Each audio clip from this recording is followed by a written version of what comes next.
মানি, আর কিছু অংশ অন্য বিধান আমরা মানি। এইভাবে আমরা দুটি বিপরীতমুখী নৌকার যাত্রী যারা হয়েছে তাদের জন্য আল্লাহ তাআলা সূরাতুল বাকারার ৮৩ নম্বর আয়াতে আমাদের জন্য একটা হুঁশিয়ারি বা সংকেত দিয়েছে। সংকেতটা হচ্ছে এরকম, আফাতুমিনুনা বিবাদিল কিতাবি ওয়া তাকফুরুনা বিবাদ, কি তোমরা কি আমার কোরআনে কিছু অংশ মানো আর কিছু অংশ অস্বীকার করো? যদি তো আমার কোরআনে কিছু অংশ মানো এবং অস্বীকার করো, তাদের জন্য আল্লাহর পরবর্তী ঘোষণা হচ্ছে ফামা জাযাউ মান ইয়াফআলু যালিকা মিনকুম ইল্লা খিজিয়ুন ফিল হায়াতিদ দুনিয়া। আমি তোমাদের জন্য দুনিয়ার জীবন দিন দিকেটা সংকীর্ণ করে দেব। কি করবেন আল্লাহ তাআলা? যারা আমরা কোরআনের কিছু অংশ মানি, কিছু অংশ মানি না, অন্য ধর্ম মানি, অন্য মতামত মানি, মানুষের তৈরিতন্ত্র মন্ত্রকে মানি, গণতন্ত্রকে, কমিউনিজমকে আমরা মানি, তাদের জন্য আল্লাহ বলতেছেন কি তোমরা যারা আমার কিতাবের কিছু অংশ মানো আর কিছু অংশ অস্বীকার করো বা অন্য মত মানো, তাদের জন্য আমার ফয়সালা হচ্ছে কি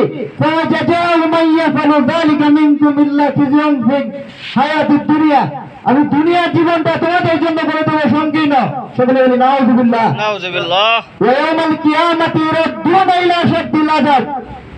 আর যন্ত্রণাদায়ক আযাব তোমাদের জন্য রয়েছে কাল কিয়ামতের ময়দানে। সম্মানিত ভাইরা, আমাদের একবার চিন্তা করে দেখা উচিত যে আমরা কি জান্নাতি না জাহান্নামী হতে চাই।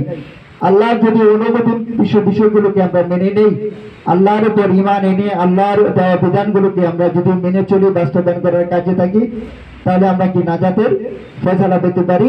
আর না হলে কি আমাদের জন্য রয়েছে কি কঠিন যন্ত্রণাদায়ক আযাব। ধন্যবাদ। আমি আমার বক্তব্য শেষের দিকে যাচ্ছি। সর্বশেষ নবী পরিপূর্ণ রাসূল মুহাম্মদ সাল্লাল্লাহু আলাইহি ওয়াসাল্লাম যখন বিদায় হজে লক্ষাধিক সাহাবীর সামনে ওনার শেষ বক্তৃতা পেশ করছিলেন, বক্তৃতারত তিনি সমস্ত আজমাইনকে বলেছিলেন, আমি কি তোমাদের কাছে আমার রিসালাত পৌঁছে দিয়েছি, আল্লাহর রিসালাত পৌঁছে দিয়েছি? সমস্ত সাহাবায়ে বলেছিল জি হ্যাঁ। তাহলে এই রিসালাতটা আল্লাহ তাআলা ওই সময় কি রাসূল সাল্লাল্লাহু আলাইহি ওয়াসাল্লাম আকাশের দিকে তাকিয়ে বলছে, আল্লাহ তুমি সাক্ষী দেবো। এরা কি বলছে, আমি আমার এই রিসালাত অর্থাৎ এই দিন বা জীবন ব্যবস্থাটাকে পৌঁছে দিয়েছি কিনা। ধন্যবাদ। আমাদের রাসূল যে জীবন ব্যবস্থা নিয়ে আমাদের কাছে এসেছেন, আল্লাহ যে বিধান ব্যবস্থা দিয়ে আমাদেরকে রাসূলকে পাঠিয়েছেন, সেই উদ্দেশ্য, সেই জাতি হিসেবে, সেই উম্মত হিসেবে আমাদের জন্য করণীয়টা কি? আমাদের জন্য করণীয় হচ্ছে তাই যে আমাদের রাসূল করে গেছেন, তা করার জন্য আমাদেরকে সংগ্রাম, লড়াই, জিহাদ সর্বদাই চালিয়ে যেতে হবে, নাকি শুধু একদিনের জন্য? কি বলেন? একদিনের জন্য? কিয়ামত পর্যন্ত। জিহাদটা কতদিন পর্যন্ত চালু থাকবে?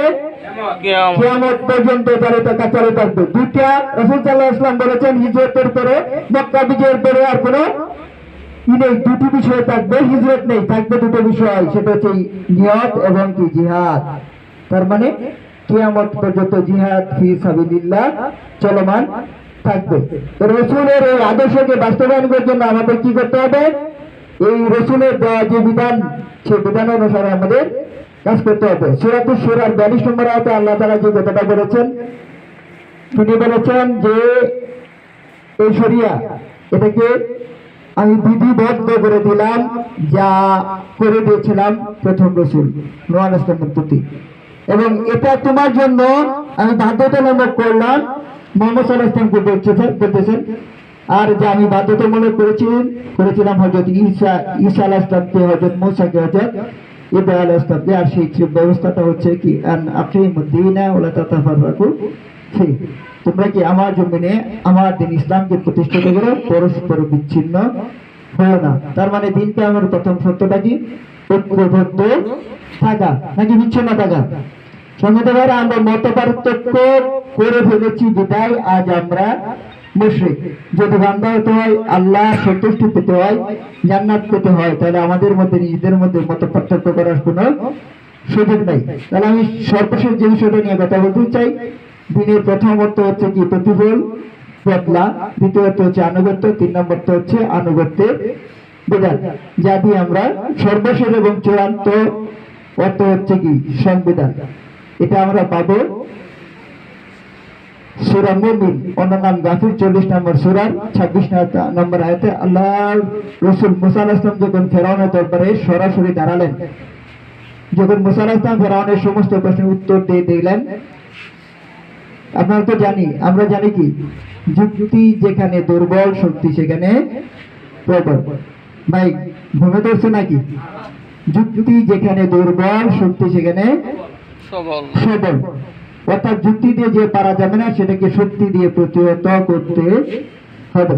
আমরা তাহলে জানি আমাদের পিতা হযরত ইব্রাহিম আলাইহিস সালাম, ইব্রাহিম আলাইহিস সালাম নমরুদের সামনে যখন নিয়ে দাঁড়ালো, আল্লাহর একাত্মবাদের আহ্বান জানালো, নমরুদ কি বললো? আমি বাদে তুমি আবার কোন আল্লাহ সন্ধান করছো বা বলছো আমি তো আল্লাহ? নাউযুবিল্লাহ। মনে আছে নাকি আপনাদের কথাটা? আমি তো খোদা। ইব্রাহিম আলাইহিস সালাম বলেন, আমার আল্লাহ তিনি যিনি কি করেন, জীবন দেন এবং মৃত্যু ঘটান। তো আমি তো করতে পারি, একজনকে জেলখানা থেকে বের করে মুক্তি দিয়ে দিল, আরেকজন কি মেরে ফেললো, তাহলে কি সমান হয়ে গেল না? সর্বশেষে ইব্রাহিম আলাইহিস সালাম কি বলেছেন আপনারা তো জানেন, কি কথাটা? আমার আল্লাহ হচ্ছেন সেই আল্লাহ যিনি পূর্ব থেকে সূর্য উদিত করে। তুমি যদি আল্লাহ হয়ে থাকো তাহলে সূর্যটাকে পশ্চিমে উদিত করে দেখাও, নাকি? তো ফেরাউন কি বলছিল? এই এর ধরে আগুনে ফেলা। কি যুক্তি কি দেখাইতে পারছিল না? পারছিল কিনা? পারে নাই। তখন বলছি এর ফেলা। আমরা জানি আবু জেহেল যে ইসলাম রাসূল যে সত্য নবী, এটা জানার পরেও সে গ্রহণ করেনি। তার অন্যতম কারণ হচ্ছে বনি হাশিম গোত্র, কুরাইশ গোত্র। বনি হাশিম মুত্তালিব গোত্রের কাছে কাবার চাবি ছিল, কাবার তত্ত্বাবধান ছিল, তারা কি পানি পান করাতো। তো আমাদের বলতেছিল যে তারা পানি পান করাত, আমরা পানি পান করাতাম, ওরা কি কাবার দায়িত্ব ছিল। ওরা ওটা করলে আমরা এটা করতাম, আমরা এটা করলে ওরা ওটা করলে আমরা এটা করতাম। কিন্তু এই বনি হাশিম গোত্র থেকে দাবি করলো নবুয়তের, আমরা এখন এটার বিপরীতে কি দাবি করতে পারি? এটা তো আমাদের সুযোগ নাই। সুতরাং এটা কেমন করে মেনে নেওয়া যায় বলেন তো? এটা তো স্বাভাবিক কথাই। আমাদের 5 জনের মধ্যে একজন যদি বলে আমি রাসূল, তো মেনে নেওয়াটা তো কঠিন, নাকি? সাধারণ হিসেবে তোর মধ্যে ধরো আমি যে কথাটা ছিলাম, ফেরাউনের নিকট যখন মুসা আলাইহিস সালাম দাঁড়ালো, মুসা আলাইহিস সালাম যখন সমস্ত প্রশ্নের উত্তর দিয়ে দিল, তখন ফেরাউন বলল, সূরা গাফির বা মুমিন এর 26 নম্বর আয়াতে আল্লাহ তাআলা বলতেছেন যে ফেরাউন কি বলেছিল? ওয়াকালা ফিরআউন যারুনি আকতুল মূসা ওয়াল ইয়াদউ রাব্বা। ওয়াকালা ফেরাউন বলল, ফেরাউন যারুনি মানে আমাকে ছেড়ে দাও। তার সভাসদকে বললো আমাকে ছেড়ে দাও। আকতুল মূসা, আমি মূসাকে কতল করি। ওয়াল ইয়াদউ রাব্বা, সে তার রব দিয়ে দেখে দেখো আমি যে তাকে কতল করব, সে তাকে ফেরাতে পারে কি না। সন্ধ্যারা আপনারা জানেন 1 আগস্টে বাংলাদেশ জামায়াত ইসলামী ছাত্র শিবিরকে কি করা হয়েছিল? নিষিদ্ধ করা হয়েছিল। কেন? তাকে মোকাবেলা করা সম্ভব নয় বিদায়। সুতরাং সত্যি যে কথাটা বলতেছিলাম, তো হত্যা করবে আল্লাহ যেহেতু তাকে, আমরা একটা কথা জানি কি, বাছাই আল্লাহ, মারে কে? আমাদেরকে নিবেদিত পারছে। আপনারা নিশ্চিত দেখবেন বাংলাদেশ জামাত ইসলামী ছাত্র শিবির যতক্ষণ পর্যন্ত আল্লাহর কোরআন এবং রাসূলের সুন্নাহকে একমাত্র আদর্শ হিসেবে ধারণ করবে, এই জমিন থেকে জামাত ইসলামী ছাত্র শিবিরকে নিবানোর মতো শক্তি কারো নাই। কেন? আল্লাহর ঘোষণা, ইউরিদুনা লিয়াতফিউ নূরাল্লাহি বিআফওয়াহিহিম ওয়াল্লাহু মুতিম্মু নূরিহি ওয়ালাউ কারিহাল কাফিরুন। সেই মহান সত্তার বাণীগুলো, কোরআনকে তারা নিভিয়ে দিতে চায় ফুৎকারে, অথচ আল্লাহ বলতেছেন আল্লাহু মুতিম্মু নূরিহি, আমি আমার নূরকে প্রজ্বলিত রাখব। তাহলে যতদিন পর্যন্ত যারা কোরআন এবং সুন্নাহকে আঁকড়ে ধরবে, এই জমিন তাদের বাতিল তাদেরকে কি করতে পারবে না? ধ্বংস করতে পারবে না। সর্বশেষ শেষ দিকে আমি যে কথাটা বলে শেষ করবো, তখন ওয়ালিয়াদু রাব্বা আনো, তারে মারে, তার রব তাকে বাঁচাক। কেন মারবে? ইন্নী আখাফু, নিশ্চয় আমি ভয় করি, ইবাদদিলা দিন, এখন তোমাদের দিন বা জীবন ব্যবস্থাটা পাল্টে দেবে।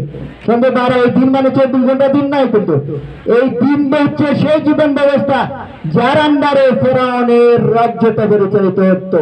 তার মানে কি সকালে ওঠার সন্ধ্যা অস্ত যায় এই দিন না, এই দিন হচ্ছে ওই রাষ্ট্র ক্ষমতা যারা ইউনুস বসে আছে বর্তমানে বাংলাদেশে, আমরা জানি না, এই দিন ব্যবস্থাটা পালতে হবে, এখানে ইসলাম প্রতিষ্ঠিত হয়ে যাবে। সুতরাং এই আয়াতটার মাধ্যমে আল্লাহ তাআলা যে কথাটা বলতেছিলেন যে ফেরাউনরা যুগে যুগে আসবে ইসলামকে নামক আল্লাহর মনোনীত দিনকে ধ্বংস করার জন্য, কিন্তু আদৌ কি সেটা সম্ভব?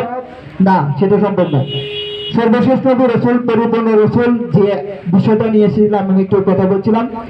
আল্লাহ রসুল যখন ওই বিদায় হয়ে ভাষণে উপরের দিকে বলছিলেন যে হে আল্লাহ, তুমি সাক্ষী থেকে এরা কি বলছে যে দিন তোমার জীবন বাড়ি চালাতে পৌঁছে দিয়েছি কিনা। সমস্যারে বলেছিল কি, হ্যাঁ জি আপনি পৌঁছে দিয়েছেন। তখন আল্লাহ রসুল বলছিল আকাশ দিকে তাকিয়ে যে কথা ছিলাম, যে আল্লাহ তুমি সাক্ষী দেখো এরা কি বলছে।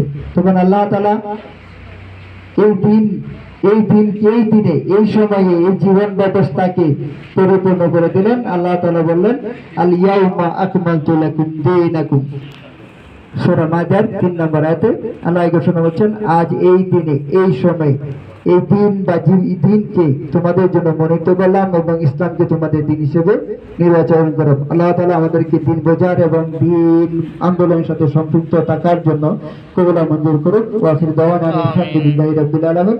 আসসালামু আলাইকুম ওয়া রাহমাতুল্লাহ। ওয়ালাইকুম আসসালাম ওয়া রাহমাতুল্লাহি ওয়া বারাকাতুহু। জি, আলহামদুলিল্লাহ, ধন্যবাদ জ্ঞাপন করছি আমাদের সম্মানিত সভাপতি সাহেব অত্যন্ত চমৎকার সুন্দরভাবে দারাজ কণ্ঠে গোছালোভাবে বক্তব্য পেশ করার জন্য। সম্মানিত উপস্থিতি, এই মুহূর্তে আমাদের